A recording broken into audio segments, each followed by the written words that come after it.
The Little Red Hen. Bow. Once upon a time, there was a little red hen who lived on a farm. One morning, she found some grains of wheat.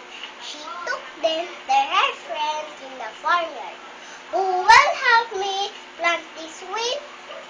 The little red hen asked her friends. Not I, said the cat. Meow. No, not I, said the rat. No, not I, said the pig.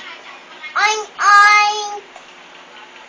Then I shall plant the wheat myself, said the little red hen.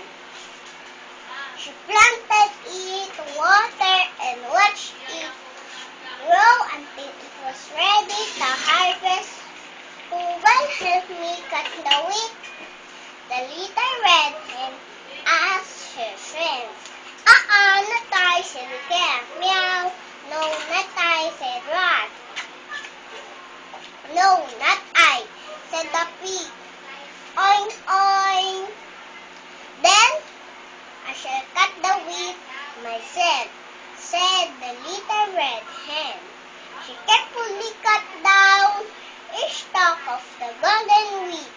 Again the little red hen asked her friends, who wants to help me take this to the miller to ground this into flour and bring the flour to the baker? But nobody wants. Mr. Baker bakes the flour and 2